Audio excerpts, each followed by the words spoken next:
हाँ, ये ओशंस भी हम लोग यहाँ ऐड कर देंगे, ओशंस इज ऑल्सो।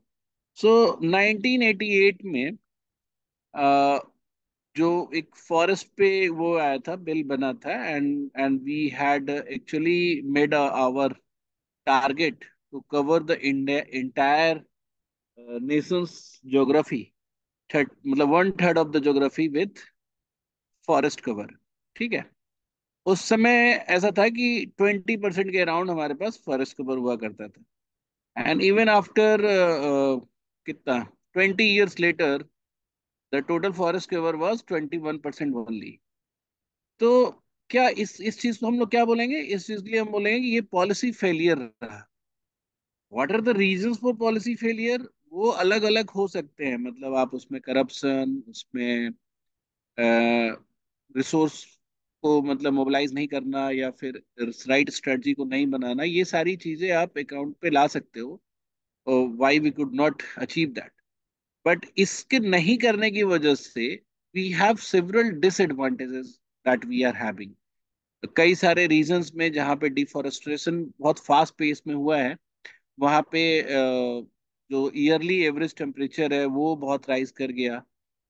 और ये केवल ह्यूमंस के लिए नहीं, हमारी एक जगह की प्रॉब्लम जो है दूसरे जगह भी इम्पैक्ट करती है। जैसे मान लो कि अगर आप टेम्परेचर, ग्लोबल टेम्परेचर अगर राइज करता है, तो जैसे एक एग्जाम्पल, एक स्टडी बताया गया कि जैसे जो ज्यादातर जो समुद्री जानवर होते हैं ना, वो सोर्स पे ज्यादा होते हैं, मतलब जहाँ पे पानी और अर्थ, मतलब धरती, पानी और लैंड, वाटर और लैंड जहाँ पे मिलता है, वहाँ पे सबसे ज्यादा वो सी एनिमल्स होते हैं। तो एक जगह पे ऐसा वो देखा गया कि अगर एवरेज टेम्परेचर जो है इस जगह का 2 डिग्री सेल्सियस ईयरली अगर ये राइज कर गया, तो 10,000 से ज्यादा स्पेसीज जो हैं वो वहाँ पे मतलब क्या बोलते हैं उसको, एक्सटिंक्ट हो गई। तो अब हमने डिफोरेस्टेशन किया, उसकी वजह से टेम्परेचर राइज हो रहा है, या फिर हमने एयर पॉल्यूशन किया, उसकी वजह से टेम्परेचर राइज हो रहा है, और उसका इम्पेक्ट ओसिन वाले रिसोर्स पे भी पड़ रहा है। तो तुम देख रहे होगे कि बहुत सारी चीजें इंटरकनेक्टेड है ना। And since I told you that कि जब हमने पॉलिसी बनाया तो इन पॉलिटिक्स और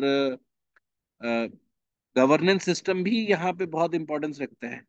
तो ये कोर्स जो है, मतलब the same course could have been in natural resource studies या प्रिजर्वेशन, ये साइंस का सब्जेक्ट भी हो सकता था, because finding new technologies, finding new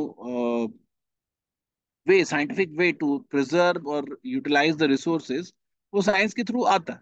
but since you know that everything is related, और पॉलिटिक्स और ह्यूमन बिहेवियर और सोशल बिहेवियर बहुत बड़ा रोल प्ले करता है इन ऑर्डर टू यूज और प्रिजर्व द रिसोर्सेज, और इन्हीं रिसोर्सेज को हमें यूज करके अपने सोसाइटी को भी फीड करना है या फिर डेवलपमेंट लेकर आना है। तो इस वजह से हमें मल्टी डिसिप्लिनरी प्रोस्पेक्टिव से ये कोर्स को डेवलप करना पड़ा, मतलब नॉट मुझे डेवलप करना पड़ा, TISS has developed it. So it's one of its kind course, आपको इंडिया के और किसी यूनिवर्सिटी में नहीं है ये वाला कोर्स। नेचुरल रिसोर्स और गवर्नेंस वर्ड तो तुम लोग समझ ही रहे होगे, it's a noun which actually says how do we govern. ठीक है, तो नेचुरल रिसोर्स के गवर्नेंस के इश्यूज और चैलेंजेस सबसे पहले तुम्हें समझना चाहिए। Challenges, one of the challenges that I told you कि जो पॉलिसीज हम बनाते हैं, एक तो कई बार उसके ऑब्जेक्टिव्स क्लियर नहीं होते हैं, एम्बिगुअस होते हैं, कई बार उसके गोल्स माइलस्टोन्स प्रॉपर नहीं होते, उसकी management and the resource that we are spending, resource मतलब मॉनेटरी रिसोर्स या टेक्नोलॉजिकल रिसोर्स जो हम स्पेंड कर रहे हैं, वो सफिशिएंट नहीं होने की वजह से हमारी पॉलिसीज फेल हो जाती है। सेकंड, जब हम पॉलिसी बनाते हैं तो बहुत ज्यादा कॉरपोरेट और इकोनॉमिक एडवांटेज ओरिएंटेड हम पॉलिसीज ज्यादा बनाते हैं, पीपल ओरिएंटेड पॉलिसीज हम कम बनाते हैं। तो इन ही रिसोर्सेज को how do we make our policies so that people should get benefited without making any harm to our resources, ये बहुत ज्यादा इंपॉर्टेंट है। तो ये सारे रिसोर्सेज को लेकर आपको, मतलब जो लोग भी पढ़ना चाहते हो और जिनका कॉल आएगा आगे, हम ये सजेस्ट करेंगे तुम लोगों को कि इन सारे रिसोर्सेज को लेकर find all the challenges that we are facing. कहीं पे करप्शन का चैलेंज होगा, कहीं पे ओवर एक्सप्लॉयटेशन का चैलेंज होगा कहीं पे, दूसरे रिसोर्स के एक्सप्लॉयटेशन के कारण कोई और रिसोर्स हम वो कर रहे हैं, उस पे इम्पैक्ट पड़ रहा है, तो वो भी आपको देखना पड़ेगा। जैसे फॉरेस्ट, तो इंडियन फॉरेस्ट, जैसे इसमें क्या होता है, फॉरेस्ट में सिर्फ डिफोरेस्टेशन ही इंपॉर्टेंट नहीं है, आपको ये भी फॉरेस्ट टाइप भी चेंज होता जाता है। तो जैसे कोई एलियन वो आ गया, पेड़ आ गया, एंड दैट एलियन पेड़ is not letting the indigenous trees to मतलब ग्रो, तो क्या होता है, फॉरेस्ट टाइप चेंज होता है। फॉरेस्ट टाइप चेंज होता है तो फिर उसकी वो फ्लोरा फोना जो होता है ना, वो इंटररिलेटेड होता है, फिर एनिमल टाइप्स वहां पे चेंज होने लगेंगे। तो ये सारी चीजें ना इंटररिलेटेड होती हैं। तो ये सारा जो है आपका नॉलेज कंपोनेंट है इस प्रोग्राम का। But not this is more, मतलब ऐसा नहीं कि इम्पोर्टेंट नहीं है, बट हम गवर्नेंस पार्ट पे भी इसमें पढ़ेंगे और कवर करेंगे। तो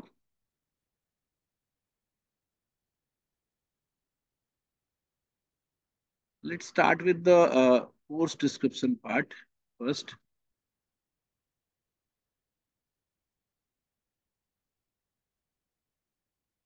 इन्होंने जो स्टार्ट किया है वो सबसे पहले आपके नॉलेज आउटकम से स्टार्ट किया है कि develops your understanding of nature society interaction. तो नेचर, नेचुरल रिसोर्स, ये तो आपने पढ़ा है, मतलब समझा अभी कि क्या क्या हो सकता है, and how society interacts with it. And policy institutions, मतलब जो गवर्नमेंट पॉलिसी बना रही है, गवर्नमेंट के कौन सा कंपोनेंट, कौन सा विंग, जैसे ministry of environment we all know, but और भी कई सारी गवर्नमेंट मशीनरीज हैं जो यहाँ पे पॉलिसी फ्रेम करती है और उसको एग्जीक्यूट करती है। और कम्युनिटी प्रैक्टिस, दैट हाउ, जैसे कम्युनिटी प्रैक्टिस में ऐसे समझो कि चिल्का झील है, तो उसमें बहुत सारे मतलब वहाँ पे बहुत सारे आसपास के जो गांव हैं, वहाँ के लोग जो हैं वहाँ पे वो फिशरी पे डिपेंडेंट है। But in recent years what they have realised कि number of fish that they can caught catch has मतलब बहुत कम हो चुका है। तो वैसे केसेस में, क्योंकि सोसाइटी को नहीं आइडिया है कि कैसे हमें प्रिजर्व करना है, तो बिकॉज उनकी नीड है, if they are getting resources from any any place they will exploit it.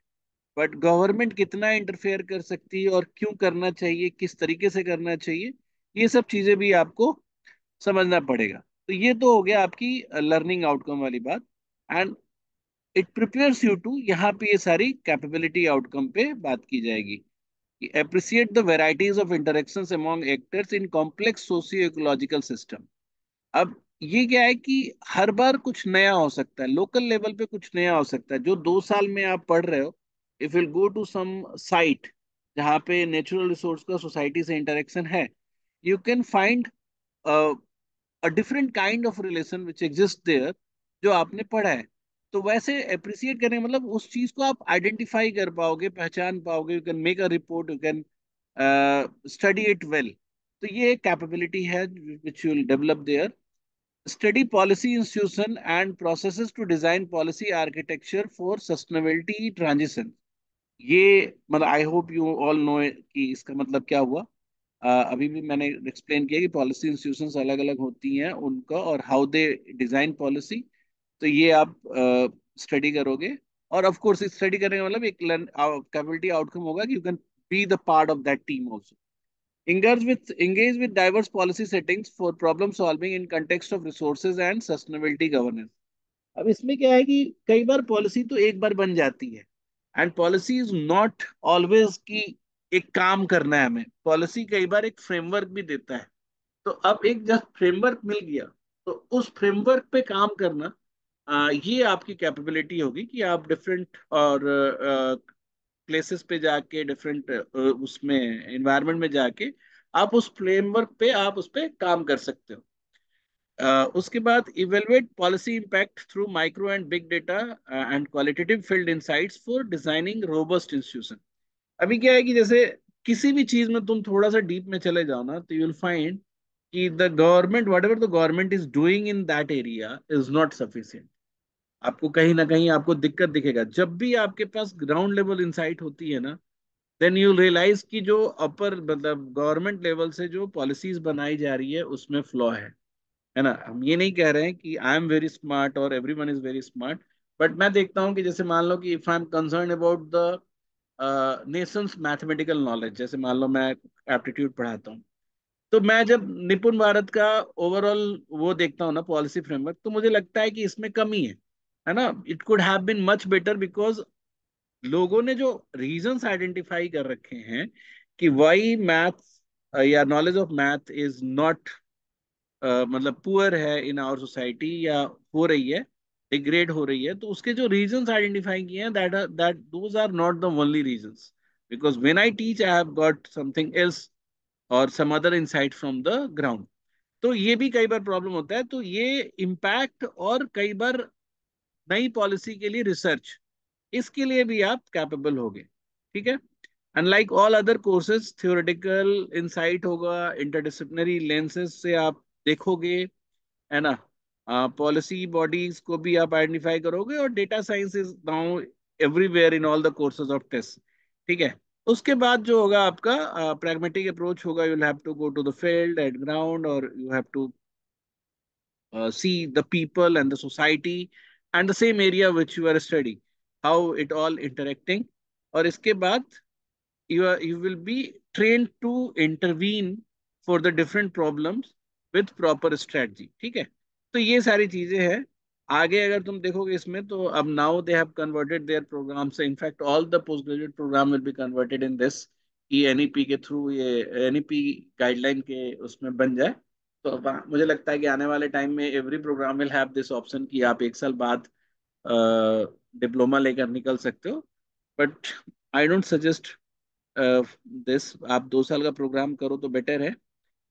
इसमें अब देखोगे कि पर्सपेक्टिव, जैसे पॉलिसी का पूछ रहे थे हर्ष तुम, तो ये envisioning distributive pluralistic and regenerative resource and environmental governance system, ये सारे पॉलिसी कंपोनेंट भी हैं। कि डिस्ट्रीब्यूटिव पॉलिसीज बन रही है, या फिर किस तरह की पॉलिसीज बन रही है। प्लुरिस्टिक भी तुम समझते होगे, regenerative, we have discuss this words before also, but यहाँ पे we are talking these about these in term related to natural resources. Institutional design, ये भी हमने देख ही लिया, या समझ चुके हैं कि क्या है। एक सेकेंड, लेट मी गो तो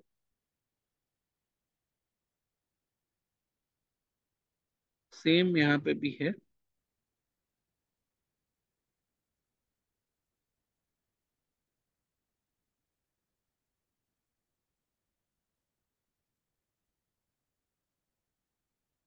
हाँ, तो इंस्टीट्यूशनल डिजाइन, इसमें लीगल फ्रेमवर्क्स वगैरह भी, तो तुम देख रहे हो कि इसमें बहुत कुछ है पढ़ने को। एंड तभी मैं बोलता हूँ कि एक पीजी प्रोग्राम जो है ना, it's not PG programme specially from social sector या टेस्ट के जो डिफरेंट जो कोर्सेज हैं, वो एक पर्टिकुलर गोल के साथ नहीं क्रिएट किए गए। मतलब you can make a career in very diverse role और विथ डाइवर्स कैपेबिलिटी। तो every one of you can have a different orientation towards the course and different future aspiration from the same course। ये ऐसा नहीं है कि जैसे MSc physics है, तो all those people who will study MSc physics, they will be largely relate मतलब working in area of physics only, या तो रिसर्च कर रहे होंगे, या कॉलेज में पढ़ा रहे होंगे, या स्कूल में पढ़ा रहे होंगे, है ना। बट यहाँ पे ऐसा नहीं है।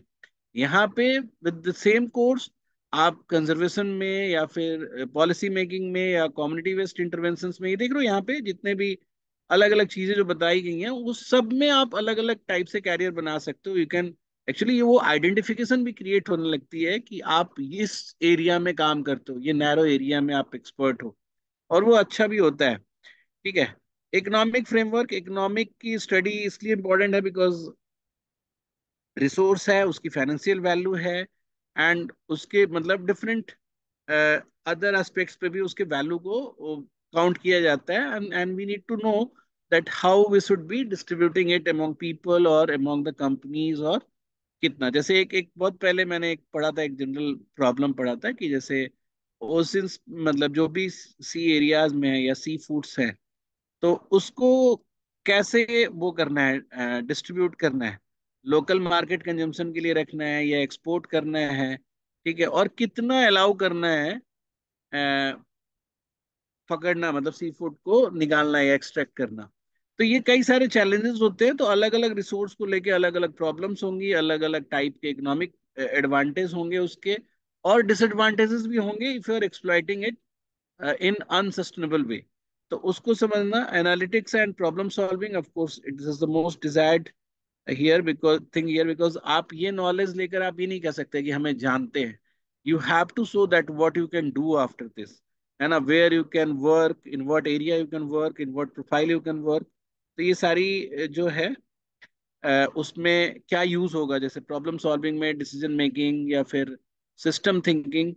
ठीक है, ये बहुत इंपॉर्टेंट है। और of course data analytics and, चूंकि रिसोर्स की बात हो रही है, तो geo visualisation with GIS and RS, इस टूल का भी आपको यूज करना सीखना पड़ेगा। सोशियो इकोलॉजिकल रिसर्च, ये भी आप समझ रहे होगे, सोसाइटी के साथ एनवायरनमेंट का इंटरेक्शन, और एनवायरनमेंट को पूरी तरह से इकोलॉजिकल एनवायरनमेंट के तौर पे रिप्रेजेंट किया गया है। पॉलिसी एनालिसिस एंड ये फील्ड वर्क। तो हर तुम्हें अब समझ में आ रहा होगा कि पॉलिसी कंपोनेंट है इस कोर्स में। ठीक है, मतलब ये एक तरह से पॉलिसी का ही कोर्स है बट सेक्टोरियल। ठीक है।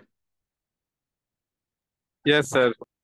हाँ, ये फिर से उसी चीज को रिपीट किया इन लोगों ने। एंड द बेस्ट पार्ट कि इस प्रोग्राम को लेकर मतलब they have become very sincere in last 2-3 years, because ये जितने सारे कोलाबरेशंस हैं या फिर नंबर ऑफ फैकल्टीज हैं, वो सब भी बहुत बड़ा है, प्लेसमेंट्स के स्कोप भी बड़े हैं, और since this is one of its kind, तो इसमें अगर आपको इंटरेस्ट आ रहा है, आपको इन सारे रिसोर्स को देखना समझना उस पर काम करना इंटरेस्ट आ रहा है, तो ये बहुत अच्छा कोर्स होगा। और एक एडवांटेज ये है कि इसका कट ऑफ कम होगा, बिकॉज नेचुरल रिसोर्स ना ऐसा सुनने में बहुत बोरिंग सा लगता है लोगों को, and and since their knowledge is limited too, कि रिसोर्स, नेचुरल रिसोर्स का मतलब फॉरेस्ट हो गया या मिनरल्स हो गया, they don't and they can not realise that, मतलब दे हैवंट रियलाइज कि बाकी सारे रिसोर्सेज भी हैं जो कि बहुत इंपॉर्टेंट है। तो इस वजह से इस कोर्स का कट ऑफ कम आता है। तो आप अगर आपका कट ऑफ मतलब आपका अगर मार्क्स 160 अराउंड है, तब भी I think you can expect कि यहाँ से कॉल आ सकता है। ठीक है, तो ये है आपका basic understanding of this course.